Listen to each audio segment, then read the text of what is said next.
So hello everyone, welcome to my channel, and as usual Matthew John is here with yet another video. And in today's video we are going to talk about some maybe quick updates from the US embassies from one country to the other.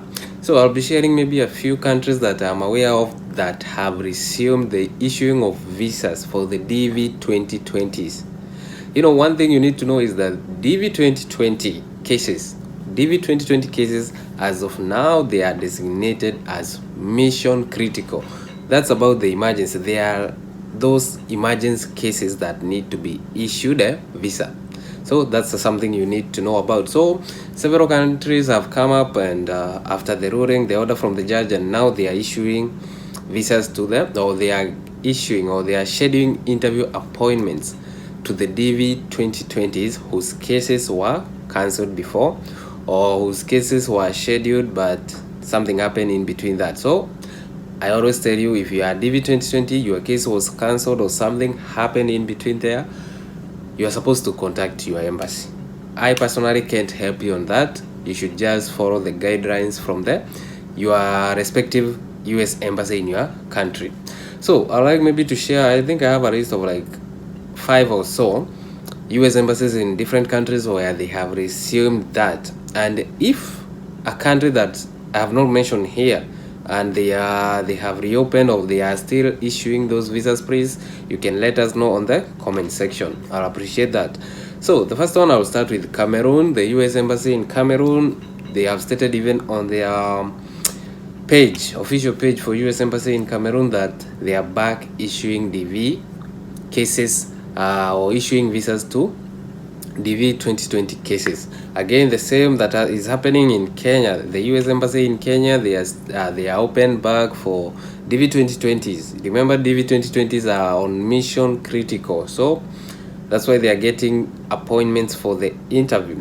Again, the embassy of the US embassy in Kuwait, the US embassy in Djibouti, the US embassy in Albania. You know, there are several of them. Maybe I can't mention all of them. There's the other one, the US embassy in South Africa. And in this video, the purpose of this video, maybe the key point was to share something I would like maybe to advise the Dv2020s. You know, after all that period of time you have been waiting, then finally you got a chance to be appointed for an interview. You don't have to lose this chance. Make sure I'll explain in a few minutes, but this is maybe advice I would like maybe to give you.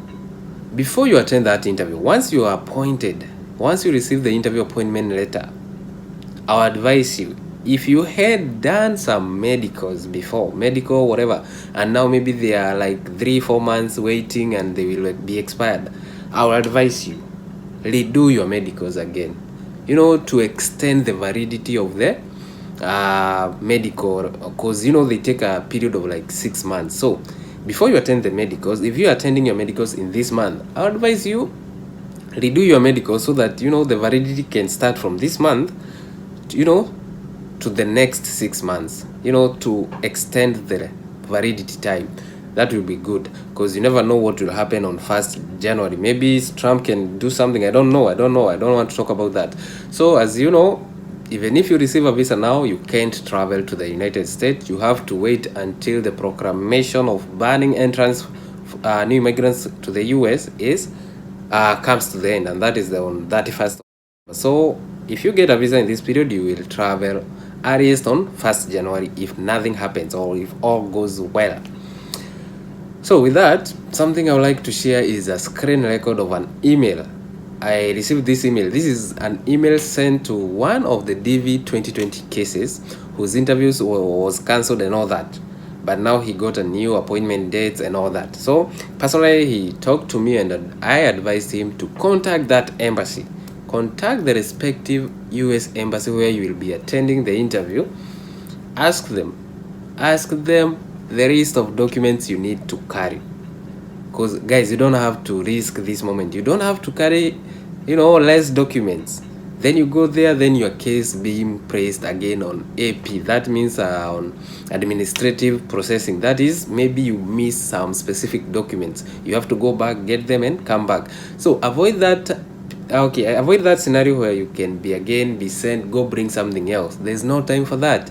Remember, as of now, the fiscal year is still coming to an end on 30th of September. So avoid going or attending the interview without all the necessary documents. So we talked with that guy from South Africa. He's a Dv2020 winner, and he told me, I personally recommended that he should contact the embassy, let them know the specific documents he needs to carry, so that he, to avoid other situations at the interview. And next, I'll be sharing a screen record of the email he received from the US Embassy in South Africa. And again, that will be from South Africa. Different embassies can have different document requests. Maybe the issue of the public charge form and the I-134, that is the affidavit of support. For the guy I'm going to share just in a few minutes, in a few seconds, I'll be sharing that screen record. He was not requesting for public charge form, but the affidavit of support is there. So different embassies in different countries can have different requests. So before you attend the interview, please ask them to send you the list of documents that you need to carry, to avoid unnecessary delays and all that. So without much ado, next I'll be sharing a screen record and I will be explaining that. So let's jump to that side. So welcome back, and this is an email from US Embassy in Johannesburg, that is in South Africa. It is in response to a Dv2020 case who requested a list of documents that he needs to carry after being rescheduled for an interview. As you can read here, the US Consulate General in Johannesburg has received your case number for DV visa. Please visit that for registering and confirming the appointment. That's okay. Okay, the key point is here. We wish to remind you that you must bring all of the original documents. One thing you need to understand: all the original documents and copies therefore. So you have to carry the original documents and also some copies that you have been requested to obtain, because your application cannot be approved if you don't have the complete documentation. You need to understand that if you don't have the complete documentation, it won't be completed. So all civil documents must be original. That is the key point. Original, i.e. they must be issued by relevant government authority with their seal of the office affixed. Photocopies of documents, even certified copies, are not acceptable.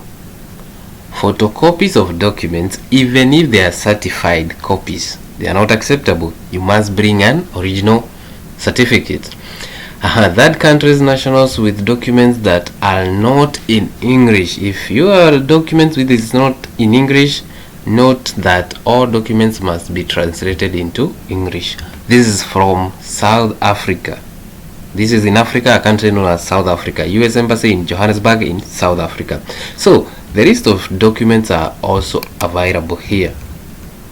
So this is the point maybe I would like you guys to understand. For Dv2020s who are attending the interview, before you attend that interview, ask them to send you a list of documents that you need to carry. So the first one, of course, valid passports. So you're attending an interview, you must have at least a valid passport. Second one, this is for South Africa. Once you ask for your respective US Embassy, they will send you a list of what they want. Of course, passport is for everyone, even the two passport size photos. I think that applies to all embassies. So the two photos. The other one is the birth certificate, showing your names of both parents and all that stuff. So the birth certificate. Another one, unbridged marriage certificate, if you are married. If you are not, you don't need that. If you are married, you need a marriage certificate, and remember, they are original copies, and also carry some copies. School records. So if you're there, you have your secondary school certificate. That is the minimum. If you are qualified according to education, secondary school certificate is the minimum. So you need an original one and maybe some copies. Of course, they said original copies plus some copies. So that's it. The school records or certificates. The other one is police certificates, and this is very specific. Police certificate for any country that applicants resided for 6 or more months, and for, okay, this is another country, you don't have to be worried. So for 6 months and above, police clearance certificate for that. Of course, for the email requesting for support documents, it was there, so you have to carry the original certificate again and a photocopy. Then the key point, and this is what I wanted to maybe to stick on and maybe to make people understand this point. It talks about evidence of financial support, and this is very key point because some embassies might request different. So for South Africa, in Johannesburg, there is a US embassy. For Dv2020, at this point, they are rescheduling Dv2020 cases. This is a Dv2020 case. He requested the list of documents to carry, and as you can see, evidence of financial support, into brackets I-134 and current tax return from sponsor in the US, or bank statement. So for them, as you can see, there is no issue of public charge. Well and good, but they need to provide evidence of financial support. I hope you are clear up to that point. So for them, they don't have public charge, they have the affidavit of support. The other thing is that you have to understand is that if you are maybe you are in a different US embassy, they might request for public charge form. We are not sure. That's why I keep telling you, confirm before you attend the interview. The other thing, fees will be collected on the day of your interview, amounting to that $330 US.